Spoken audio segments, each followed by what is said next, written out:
영국이 낳은 정말 인류가 낳은 최고의 부흥사가 아닌가 저는 생각이 되는데, 조지 히필드라고 하는 분이 계십니다.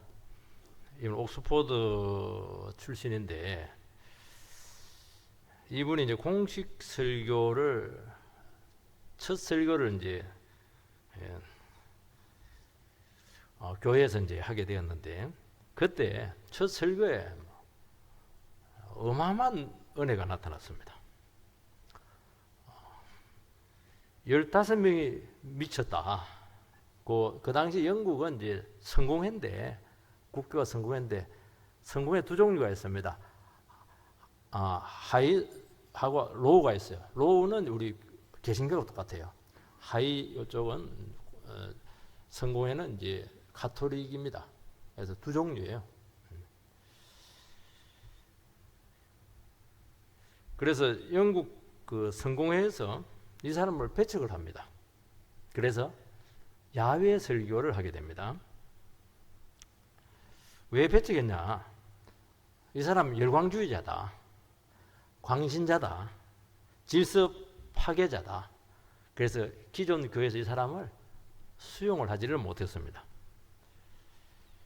근데 실제로는 그거는 겉으로 드러난 이유였고, 이분의 설교는 대속의 죽음이 뚜렷합니다. 십자가 설교죠. 그리고 성령의 역사가 가히 폭발적입니다. 들었다 하면 사람이 미쳐버리는 거예요. 영국을 다 불을 질러버렸습니다. 오늘 본문에 보면 종교 지도자들이 베드로와 요한을 체포해서 신문하고 있습니다. 지금까지 교회는 잘 왔는데 드디어 이제 당국에서 지금 손을 대고 있는 겁니다. 굉장히 중요한 거예요. 이거는 첫 핍박이 온 겁니다. 왜냐하면 사도들을 통해서 너무 강력한 말씀이 전거되고 있고, 사람이 들었다 하면 3,000명, 5,000명 뒤집어져 버리고, 그냥 일어나니까 그냥 안전뱅이가 일어나 버리고, 가만히 보고 있다가 놔둬서는 안 되는 거예요. 이랬다가는 기존 교회와 기존 가지체가 다 깨질 것 같으니까 위협을 느꼈죠. 그래서 왜 질서를 어지럽히냐, 왜 이단적인 가르침을 하냐, 이단 시비를 걸고 넘어졌죠. 근데 실제로는 너무 말씀이 강력했고 너무 성령의 역사가 강력했습니다. 감당이 안 되는, 감당이 이게 적당히 하지, 싫어 입 다물어, 이게 그들이 한 요구입니다. 그러면 같이 살게 하겠다는 겁니다. 첫 번째는 드디어 이제 핍박이 시작되었습니다. 예수님께서 부활하시고 나서, 하늘로 성천하고 나서 사도행전 1장부터 3장까지 교회가 성령의 역사로 폭발적으로 성장합니다. 마가다락방에서 성령이 막 부어졌어요. 베드로가 설교하니까 3,000명이 회개하고, 안전뱅이가 막 그 자리에서 벌떡 일어나서 재활치료도 안 해요. 바로 성전에 들어가서 막 기뻐 뛰며 날뛰며 찬미를 하고, 당국에서 이제 손을 쓰고 있습니다. 박해를 합니다. 아마 남에서부터 안전뱅이가 치료된 이 사건이 결정타였던 것 같아요. 이거는 첫 기적이거든요. 예수님이 떠나서 예수님은 이제 죽었겠지, 사라졌겠지? 아닙니다. 예수님 때보다 더 엄청난 기적이 나타나 버리니까 죽은 예수가 왜 살았냐는 게 이게. 그래서 이제 다시 반격을 하는 겁니다. 1절, 2절. 사도들이 백성에게 말할 때 제사장들과 성전 맡은 자와 사두개인들이 이르러 예수 안에서 죽은 자의 부활이 있다고 백성을 가르치고 전함을 싫어하여. 이 종교 권력자들이죠. 제사장, 성전 맡은 자. 대제사장이 1등, 1순위, 성전 맡은 자가 치안 담당인데 2순위입니다. 사두개인들은 실세들이에요. 이들은 이제 사도들의 가르침, 복음이죠. 그 중에서도 부활을 제일 싫어했어요. 싫어하다 이렇게 되어 있는데, 이것은 막 화를 내면서 막 격분하면서 막 싫어하는 게 아니라 정오한다는 거예요. 원래 뜻이. 듣기만 하면 막 이게 구토가 나는 거예요. 막 두드리기가 나는 거예요. 막. 듣기 싫어 그럴 때 있잖아요. 예수 소리 뭐 듣기가 싫은 거예요. 이게. 여러분 사람들이 복음을 싫어하는 이유는 예수밖에 구원이 없다 그렇게 말하기 때문입니다. 얼마나 답답해요. 그러니까 아니 모하메드도 있고 말이지, 부처님도 계시고 공자님도 계시고 소크라테스도 있고 이렇게 하는데 왜 예수밖에 없다냐는 게 이게. 여기서 사람들이 수에 콱 막히는 게 이게. 그러면 내가 선하게 살아가는 건 뭐냐는 거예요 지금. 너무 편협하고 배타적이고 자기밖에 모른다는 겁니다. 그런데 더 사람들을 미치게 만든 게 뭐냐, 이 구원을 공짜로 주었다는 거예요.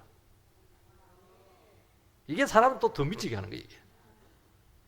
사람은 자기가 대가를 지불하면 귀한 것이 있으니까 애착을 느끼죠. 그리고요, 그 얼마나 애지중지하는지 굉장한 의미를 부여합니다. 공짜로 줘버리니까 이게 나를 뭘로 여기는 거야 이거 지금. 내가 그 살아온 건 뭐냐는 거예요. 내가 지금까지 해온 건 뭐냐는 거예요 이게. 왜 그걸 인정을 안 해주느냐는 거예요. 공짜로 줬다는 건 너 거는 인정 안 해주겠다는 겁니다. 예수 공로만 인정하겠다는 거예요. 다른 모든 종교와 사상은 전부 다 인간의 노력과 기여로 만들어졌습니다. 구원도 인간의 노력으로 얻을 수 있다는 것이죠. 만약에 예수의 구원을 한 500억, 한 300억 정도 주면 주겠다 이러면 사람들이 그 구원을 살까요 안 살까요? 줄을 설 거예요. 비싸면 1000억이면 더 줄을 섭니다. 우리 같은 사람은 이제 구원 못 받는 거겠지. 그러니까 이 구원이 공짜인 겁니다. 이게 막 그렇게 거부감이 생기는 거예요. 이 공짜로 주신 이유는 값을 매길 수가 없기 때문입니다. 이게 무가치하기 때문에 그런 게 아니에요. 너무 큰 것을 우리는 막 공짜로 그저 받았습니다. 그래서 가치를 몰라요. 자꾸 복음하고 섞으려고 그러고, 이건 말씀 없어도 얼마에 살아간다고 그러고. 여러분, 그러나 복음의 은혜를 한번 경험하게 되면은 사람이 달라집니다. 막 속에서부터 막 불이 막 붙습니다. 오늘 제가 오직 의인은 믿음으로 말미암아 살려 계속 반복하더라고요. 이 가치를 모르면요, 이게 반복하면 막 지겨워 죽어요. 그런데 진짜 이게 어떻게 믿음으로 의인은 이 세상을 정복하고 살아갈 수 있는가? 그걸 아는 사람은요, 반복하면 반복할수록 속에서 막 불이 막 불덩이가 막 불들불들 와요 이게. 복음의 가치를 모르면요, 오늘 똑같은 설교냐인데 아니에요. 더 듣고 싶은 거 이게. 막 들으면 들을수록 막 그냥 사람이 막 완전히 막 뒤집어지는 겁니다 이게. 세상에 이런 게 다 있나? 그게 목숨을 바치잖아요. 여러분, 다 바치고 선거하고 그렇게 하잖아요. 인생 다 바치잖아요. 왜 바칩니까 이게? 그래도 남는 장사라는 거예요. 남는 장사라는 게 이게. 이거구나. 내가 그렇게 헤매고 내가 그렇게 참 의미 있는 삶을 살려고 했는데 그건 전부 다 지푸라기구나. 이거구나. 이거 발견했다는 거예요. 그리고 지금까지 내가 붙들고 있던 모든 가치들은 막 거의 빛을 한순간에 다 잃어버리는 겁니다. 이게 복음입니다. 이 사도의 가르침에는 권세가 있었습니다.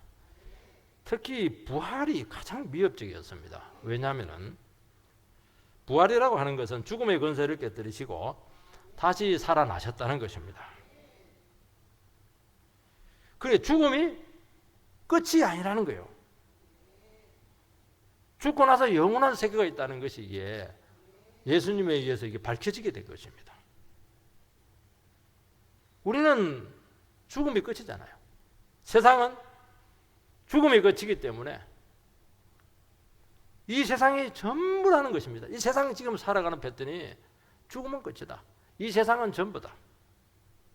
그 가치 체계를 가지고 있는데 복음이 들어가고 나면 그거는 아무것도 아니다. 그래서 근본 사회 기초부터 깨뜨려버리는 것입니다. 얼마나 혁명적인지 몰라요. 다치지 않으면서 사회를 개조해내는 것입니다.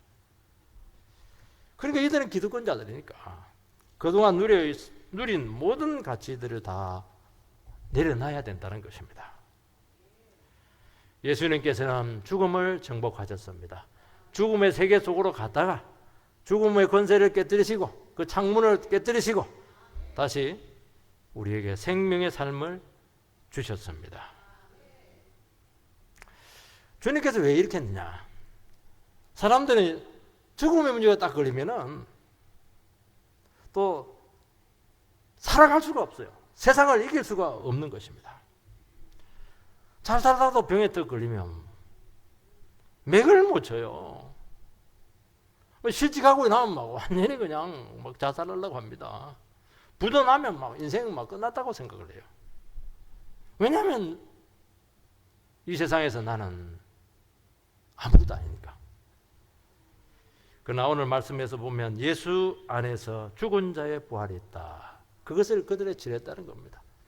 이거는요, 정말 죽음의 고통 가운데 살아가고 세상에서 신음하고 세상의 한계 속에서 절망하는 심령들이 이거는 폭발적인 복음이에요. 예수 안에서 부활이 있다. 다시 살아갈 수 있는 길이 있다. 하늘 문이 열려서 생명이 온다. 와, 어마어마하지 않나요? 제가 말하고 있는 겁니까 지금? 이거? 여러분, 하나님 나라 가치는 목숨을 포기할 때 얻는 것입니다. 여러분, 하나님의 말씀을 뭐라고 하냐니까 생명의 말씀이다, 그렇게 말씀하고 있는 거예요. 생명의 말씀이라고 하는 것이 뭐냐? 내 생명을 바꾸는 겁니다. 내 생명을 내어놓을 때 말씀이 내 것이 된다는 거예요. 에스더서에 보면 에스더가 죽으면 죽으리라 딱 결단합니다. 그때 나라를 구하고 자기 가문도 구했어요. 죽을 각오하는데, 이 세상에도 그렇잖아요. 죽을 각오하는데 안 될 게 뭐 있냐는 겁니다. 우리는 예수 안에서 어려움이 딱 생기잖아요. 이게 바로 와요. 아, 그렇구나. 죽음이 두렵지가 않아요. 그래서 나를 죽이면 부활의 능력이 나타나는 것입니다. 바울 사도는 난 날마다 죽노라. 왜 죽냐? 예수의 부활에 참여하기 위해서라고 분명히 말씀하고 있습니다. 우리는 반대죠. 나는 날마다 살아나노라. 성질도 살아난다. 내 생각도 살아난다. 머리도 막 팽팽 더 돈다. 그러니까 지옥의 삶을 사는 겁니다. 죽이세요. 욕망도 죽이시고 내 자아도 죽이시고 기질도 죽이세요. 그럼 뭐가 나타난다고요? 예수의 생명이 나에서 막 펄펄펄펄 끓기 시작합니다.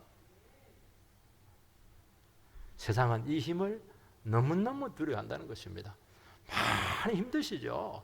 많이 절망적이죠? 답답하고 힘들죠? 죽이세요! 죽어버리세요! 좀 강력한 말이긴 한데 그래도 답입니다. 살 줄 믿습니다. 길이 열릴 줄 믿습니다. 왜요? 예수께서 죽음의 권세를 깨뜨리시고 우리에게 새로운 세계를 주셨기 때문입니다. 여러분, 복음이라고 하는 것은 가르침으로 끝나지 않습니다. 복음을 듣는 순간 그때부터 엄청난 일이 기다리고 있어요. 가치관이 바뀌고 사람이 변하게 되고 능력이 막 그냥 부어지기 시작합니다. 여러분, 어둠의 세력, 죄와 사탄의 세력은 늘 숨어 있어요. 죄는 늘 숨어 있잖아요. 죄 짓는 사람들 보면 밝은 데서 안 해요. 늘 지하에 그 음란한 데, 그런 데 가서 죄 짓잖아요. 복음이 탁 비치면 너무 빛이 강하기 때문에 그 어둠의 세력들이 전부 다 수면 위로 다 올라와요. 그래서 죄 짓고 뇌물 받고 편안하게 안주하면서 즐기던 그 인생들이 전부 다 드러납니다. 네, 어떻게 할꼬 어떻게 할꼬. 하나님을 거부하던 그 모든 인생들이 막 그때 위협을 느끼기 시작한다는 거예요. 여러분, 세상과 사탄은 어떻게 하든지 총결집을 해서 이 복음을 막으려고 한다는 겁니다. 다른 거는 괜찮아요. 뭐 돈을 아무리 많이 벌고 아무리 많이 쓰고 뭐 여행을 막 수백 번 갔다도 상관없어요. 왜 복음을 이야기하냐는 거예요. 왜 복음대로 사냐는 게. 그래서 말씀과 성령이 역사하게 될 때 악한 권력자들을 충동질해서 진리를 전하지 못하게 하는 것입니다. 그래서 핍박이 나타나는 것입니다. 여러분, 그렇게 하면 진리를 막을 수가 있습니까? 없어요. 여러분, 이 사람들은 사도들을 죽일 수도 있고 살릴 수도 있습니다. 그들을 투옥했지만은 말씀을 들은 자 5,000명이 구원받았습니다. 못 막습니다, 여러분. 절대로 못 막아요. 공산주의가 아무리 테러 막아도 안 돼요. 왜냐하면 진리는 막을수록, 짓밟을수록 역사가 강하기 때문입니다. 여러분, 우리 성도들에게서 어려움들, 핍박들 이런 것들은 꼭 나쁜 것이라고만 할 수가 없는 거예요.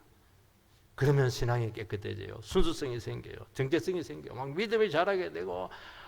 여러분, 초대교회는요 핍박받으면서 막 부흥했어요. 왜냐하면 더 기도하거든요. 더 주님께 매달리거든요. 그러니까 막 하늘에서 능력이 더 오는 거예요. 여러분, 하나님의 말씀은 권세가 있습니다. 그래서 마귀가 또 작전을 바꿉니다. 다음에 작전을 바꿔요. 편안하게 만듭니다. 아이고, 그냥 편안하게 있어라. 내부적으로 막 싸우고 무너지는 거예요. 여러분, 마귀는요 머리가 너무 좋아요. 여러분, 평안할 때도 기도해야 되고 핍박 있을 때는 더 강력하게 기도해야 되고. 두 번째는 종교 지도자들의 반격하는 내용이 나오고 있습니다. 5절 6절 이튿날 관리들과 장로들과 서기관들이 예루살렘에 모였는데 대제사장 안나스와 가야바와 요한과 알렉산더와 및 대제사장의 문중이 다 참여하여. 여기 지도자들이 막 부류들이 너무 많아요. 종교 지도자 이렇게 하지 않고 장로들, 서기관들, 대제사장도 둘입니다. 안나스하고 가야바입니다. 안나스는 장인이고 가야바는 사위입니다. 집안에 다 해먹고 있어요 지금.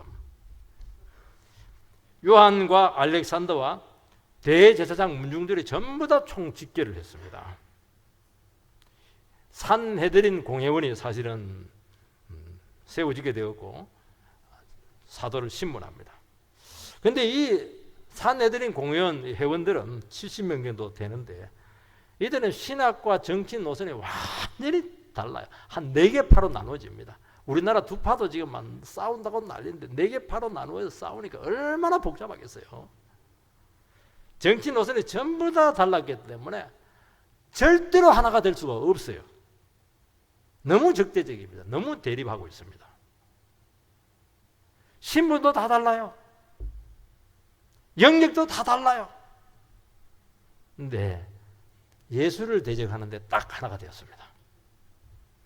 여러분, 복음이라고 하는 것은 불신앙을 하나로 딱 엮어냅니다. 다른 거 아무 상관이 없어요. 복음이 선포되면은 복음이 워낙 강력하기 때문에 하나님을 거역하는 악의 세력들은 총결집을 합니다. 집안에 예수 믿는 사람 하나가 있으면요 전 집안이 달겨들어요. 왜냐하면 너무 빛이 강렬하거든요. 그래서 복음이 전거되면 사람이 딱 두 부류로 나누어지게 된다는 것입니다. 복음을 듣고 믿음으로 발행하는 부류가 있고 더 불신앙적으로 대적하는 부류가 있습니다. 그전에는 복음이 없을 때는 같이 잘 살아. 복음이 딱 드러나면은 딱 분리가 나타나요. 중립 없습니다. 중립이라는 것은 복음을 제대로 선포하지 못했기 때문에 나타나는 현상이에요. 뭐 하니까 가운데 있는 거잖아요. 그래서 복음이라고 하는 것은 태도를 드러내는 것입니다. 영적인 상태를 전부 다 드러낸다는 것입니다. 왜냐하면 이것은 너무 엄밀하기 때문에 사람들은 평상시에는 알 수가 없어요. 복음을 딱 전하면 저 사람의 영혼의 상태가 어떤가 하는 게 다 드러나요.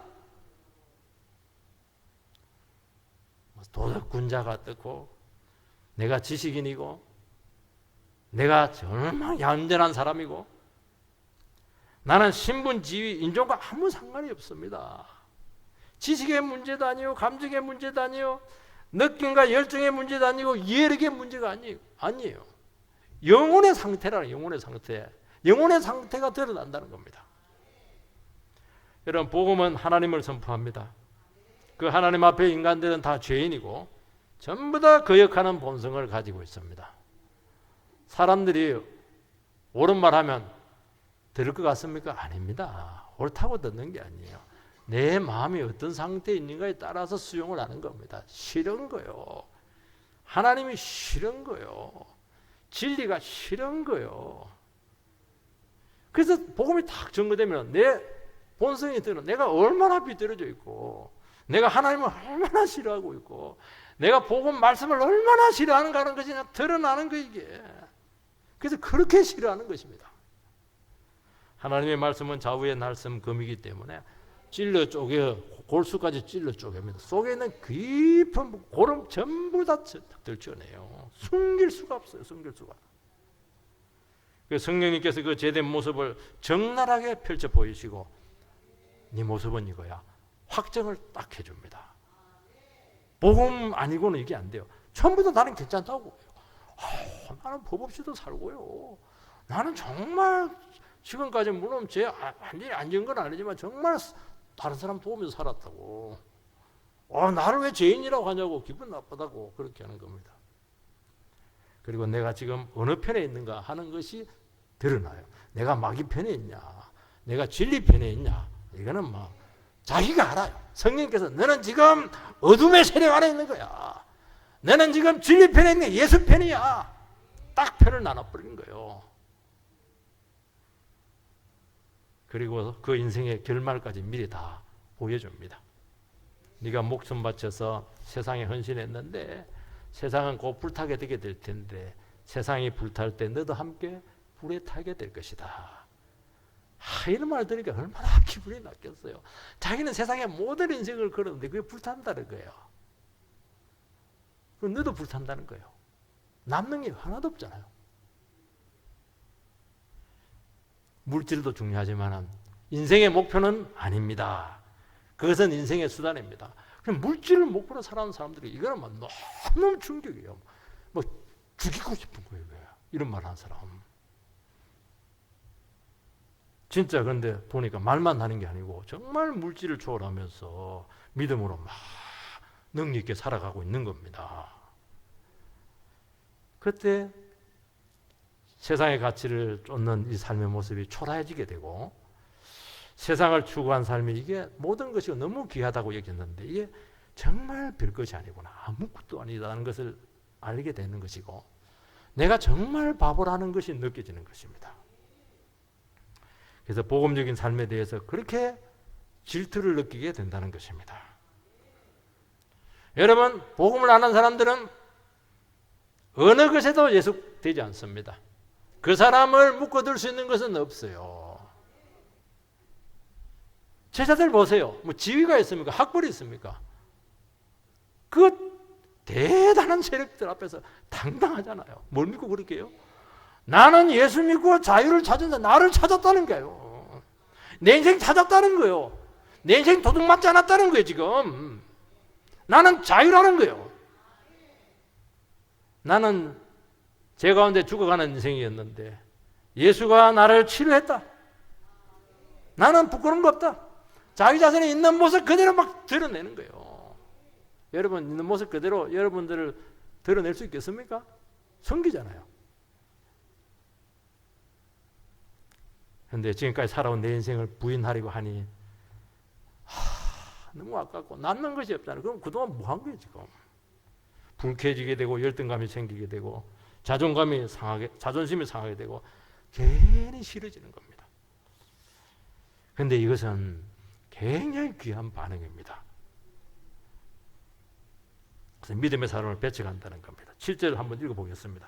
사도들을 가운데 세우고 묻되 너희가 무슨 권세와 누구의 이름으로 이 일을 행하느냐? 이 당국자들은 그 사람들을 치조를 하려고 하면은 그 메시지 내용을 조사를 하고 그걸 갖고 이야기해야 됐다는데 내용에는 관심이 없어요. 네 무슨 자격으로 회당에서 성전에서 가르치느냐는 게 지금. 이거는 내 영역이야. 영역 침범하지만 내가 침발로 놨다니까. 왜 여기 와서 까보냐? 자격증 내놔라는 거예요 지금. 졸업장 내놔라는 거예요 지금. 되게 이제 할 말이 없을 때 이런 권위를 내세웁니다.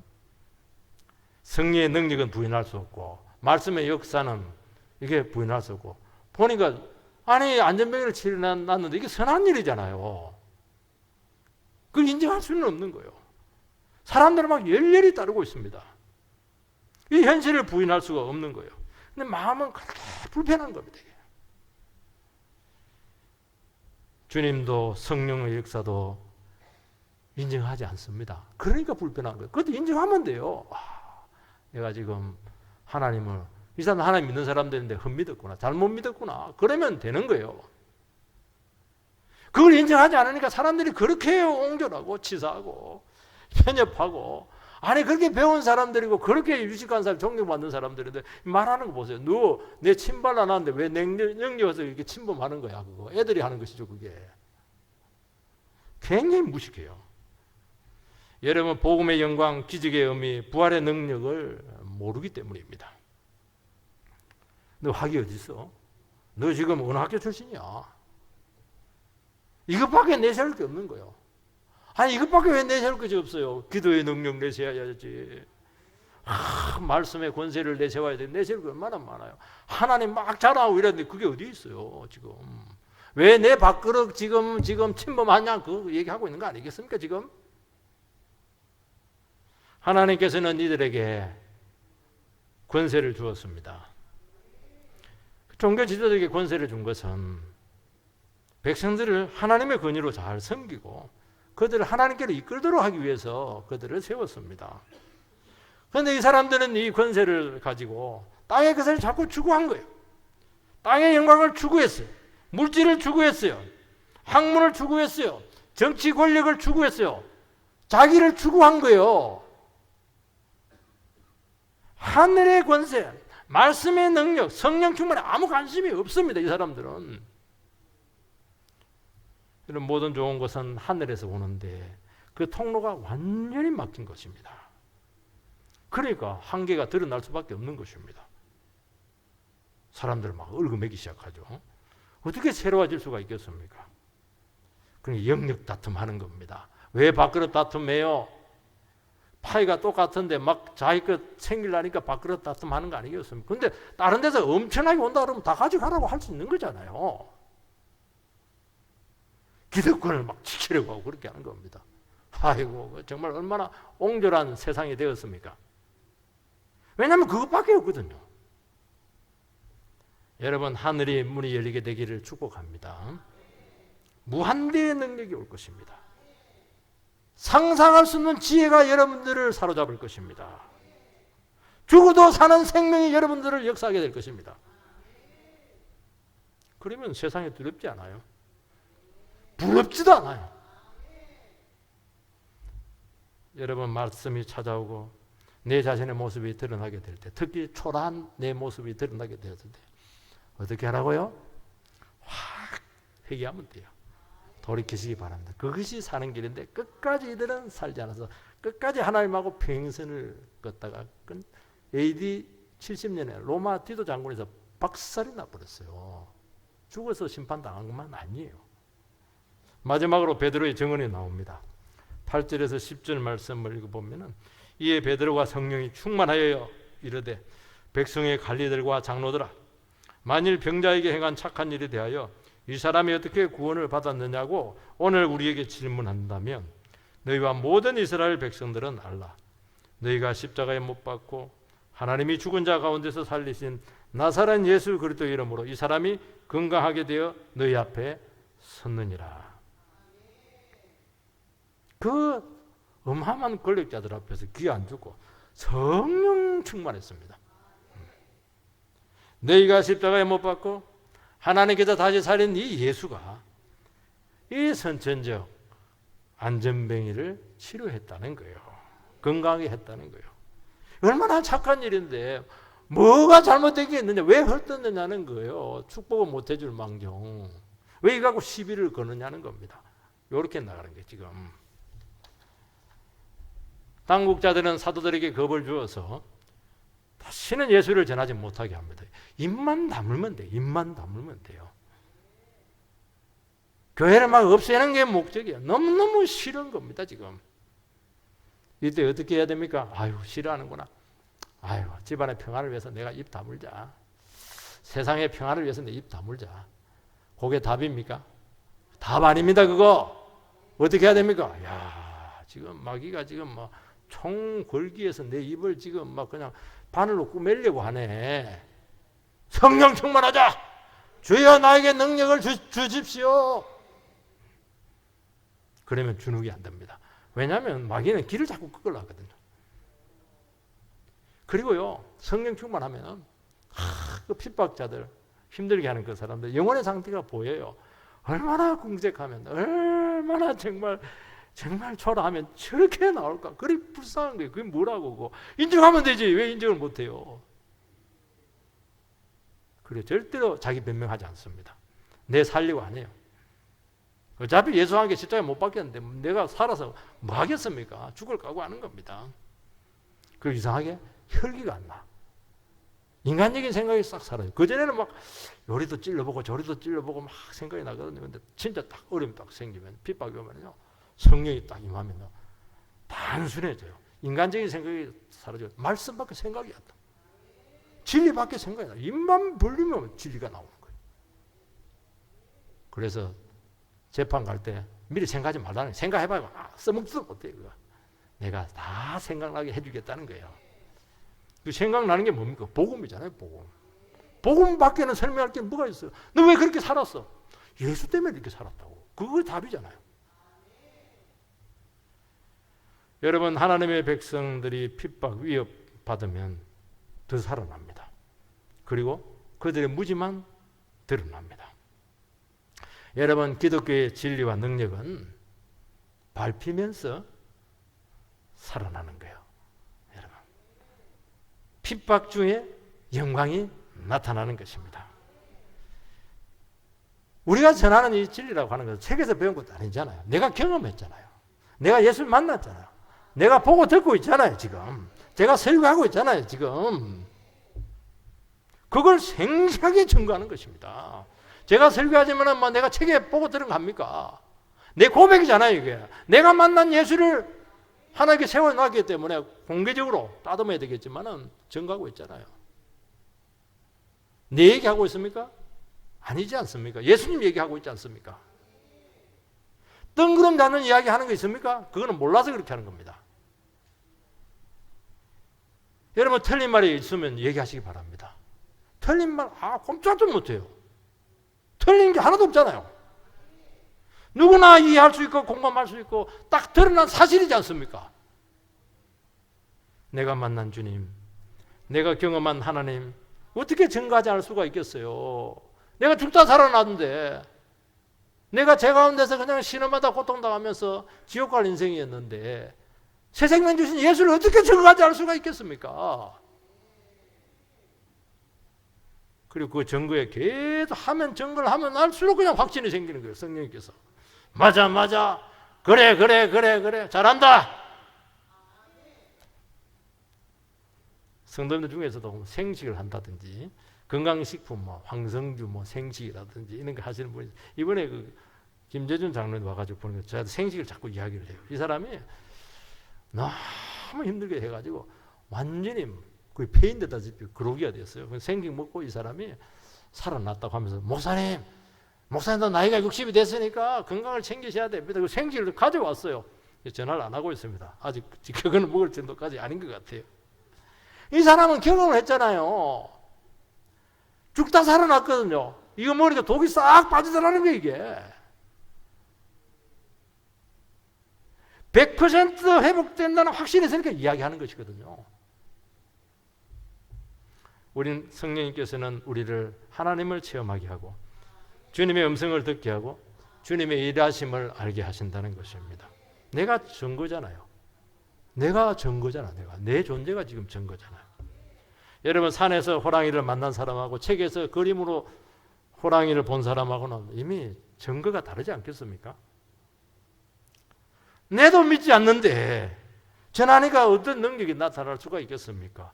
너도 안 믿는 거 설교 백날 해봐라. 그거 성도들이 믿겠는가? 성령께 속에서 거짓말하지 마, 사기치지 마, 분명히 그렇게 이야기할 것입니다. 주님 만난 사람은 증거하면 증거할 안에서 계속 성령께 다시 한번 도장을 박아줘. 맞아, 맞아. 본인에게만 그런 게 아니고요. 듣는 사람에게도 막 성령께서 한 번 더 증거합니다. 증거에 막 확 찢어놔.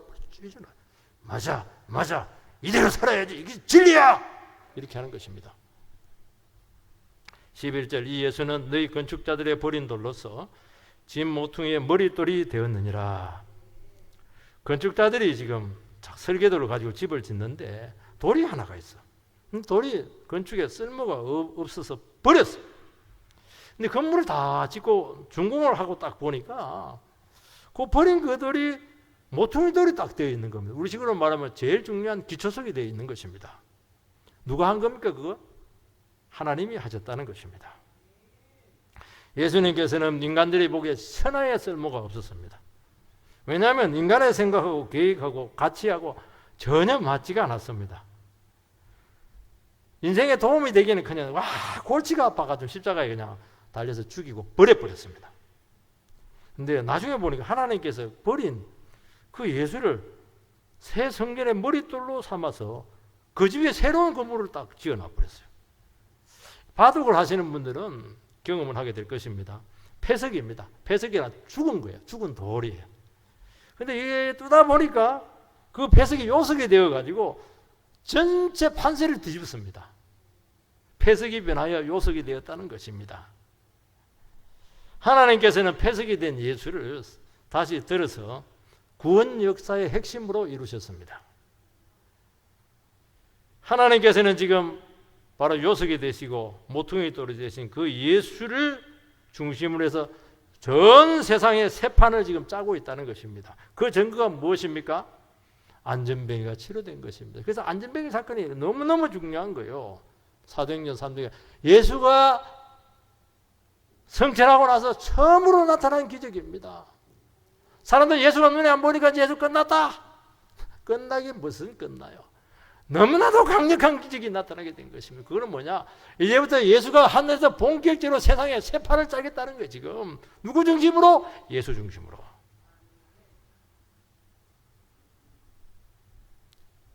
그러면 답이 나오죠. 예수님 의지하고 그 새 판에 빨리 들어가시기 바랍니다. 여러분 성도님들은 세상이 버린 돌입니다. 세상에 쓸모없고 세상과 맞지 않아요. 술자리 가면 술맛 떨어지게 만들고 세상대로 막 힘을 내려고 하면 막 김 빠지는 소리가 뻑뻑해서 그거 다 해봐야 그 지옥 뗄감밖에 안 되는 거야. 그러니까 누가 좋아하겠어요. 나중에 보니까 결정적인 순간에 하나님께 그 사람을 딱 들어서 쓰신다는 것입니다. 그 사람이 변화의 핵심이죠. 이 사람 아니면 문제가 절대로 풀리잖아요. 이 사람 기도해 줘야 돼요. 중심을 딱 잡아줍니다. 쟤는 얼마나 집안에서 무시당했는지 몰라요. 어려움 딱 생기면 전화가 와요. 어찌하면 좋아? 어쩌긴 어째. 예수 믿어야지 뭐. 그 사람을 인정해야 돼요. 그래 풀리는 거예요. 여러분 세상 건축가들에게 버림받은 돌은 죽음의 위기를 맞이하고 핍박과 고통 속에서 하나님만 의지합니다. 그런 고통 가운데 영혼이 깨끗해지게 되고 말씀 하나 탁 붙잡게 되고 말씀에 붙들리니까 흔들리지가 않는 거예요. 세상 아무리 흔들려도 흔들리지 않아 찬송 있잖아요. 안 흔들려요. 세상은 막 올려놓고 막 흔들거든. 떨어지면 끝나는 거예요. 하나의 말씀으로 딱 중심이 잡힌 사람 아무리 흔들어도 안 떨어집니다. 흔들면 흔들어도 찰싹 붙어버려요. 이게 그렇게 돼야죠. 주님을 나의 모든 상황에서 경험합니다. 자기를 부인하고 교만에 빠지고 겸손을 배우는 것입니다. 주님은 바로 너의 그 믿음과 고백 위에 하나님 나라를 세우겠다는 것입니다. 죽은 영혼 다시 살리는 거예요. 교회는 주님께서 만들어 놓으신 새로운 건물입니다. 교회 왔는데 안 들려, 안 보여. 딴소리 자꾸 철학 이야기하고 문학 이야기하고 역사 이야기하고 신문에 난 거 이야기하고 정치 이야기하고 이게 세상에 미쳐버리잖아요. 그래도 세상에서 미친 소리 실컷 들고 왔는데 교회까지 와서 미친 소리를 하니까 사람들이 더 미쳐버리잖아요. 이게 누군가는 복음을 외쳐야죠. 여러분들이 그 역할을 하셔야 된다는 것입니다. 여러분 세상 건축가들도 살아야죠. 몰라서 그렇겠습니까? 주님께 나와서 회개하게 해야 되지 않겠습니까? 여러분들께서는 지금 어떤 인생의 건축물을 지금 세우고 있습니까? 열심히 세우시기 바랍니다. 멋진 건물 세우시고 싶죠? 최고로 화려한 건물을 아마 세우고 싶을 겁니다. 그러나 준공 때 예수님의 도장이 찍혀야 돼요. 안 찍히면 불법 무효가 건물이 되어서 다 철거해야 돼요. 그리고 다시 지어야 된다는 것입니다. 얼마나 돈이 낭비고 시간 낭비고 인생 낭비입니까? 지금도 늦지 않았습니다. 다 뜯어치워 버리고요. 예수와 함께 여러분의 인생을 설계하시기 바랍니다. 멋지게 지을 거죠. 영원히 무너지지 않을 세계를 구축하게 될 것입니다. 12절 다른 이로서는 구원을 받을 수 없나니 천하 사람 중에 구원을 받을 만한 다른 이름을 우리에게 주신 일이 없음이라 하였더라. 세상에 버림받고 하나님께 모퉁이 돌로 세움받은 예수 외에는 구원자 없습니다. 기독교만 진리입니다. 기독교에 왜 구원이 없습니다. 세상은 여기에 너무 힘들어합니다. 산 정상에 오르가는데 여러 가지 갈래길이 있어요. 모르는 사람들은 막 구원을 위해서 한 정상을 위해서 올라가고 있습니다. 그런데요, 한 8분 후에 불이 났어요. 그리고 막 그 밑에 막 6분 후에 불이 나버려서 완전히 지금 홀라당 타게 되었어요. 그러면 구조 헬기가 오면 어떻게 되겠어요? 구조 헬기 타면 사는 거예요. 예수님께서는 하나님께서 보내신 구조 헬기입니다. 그냥 목숨 걸고 딱 그 생명줄 붙잡으면 사는 것입니다. 여러분 세상에는 위인들도 많아요. 종교 창시자들도 많아요. 그러나 그들은 귀감이 되지만 구원자는 될 수가 없습니다. 구원자는 딱 두 가지 조건이 있어야 돼요. 하나는 뭐냐? 하나님이어야 된다는 것입니다. 또 하나는 하나님인데 인간이 되어야 된다는 것입니다. 여러분 그 위대한 사람들도 인간이기 때문에 죄인은 죄인을 구원할 수가 없는 거예요. 죄 없으신 하나님께서 인간이 되어서 그 피로 죄값을 치루어 주셨습니다. 세상의 구원자는 인간이에요. 인간이면 인간으로 있으라는 거예요. 왜 신이 되려고 하냐는 거예요. 그거는 아담이 지은 죄잖아요. 너 인간이다. 피조물이다. 왜 신이 되려고 하냐. 하나님처럼 되려고 하냐. 그게 원죄잖아요. 너무나 많은 죄를 짓고 있는 거예요 지금. 인간은 인간으로 있어야지. 왜 신이 되려고 하냐는 거예요 지금. 하나님이신 예수님께서 인간에 대해서 우리를 구원해 주기 왔는데 그 사람 붙잡아야죠. 그분. 오직 예수죠.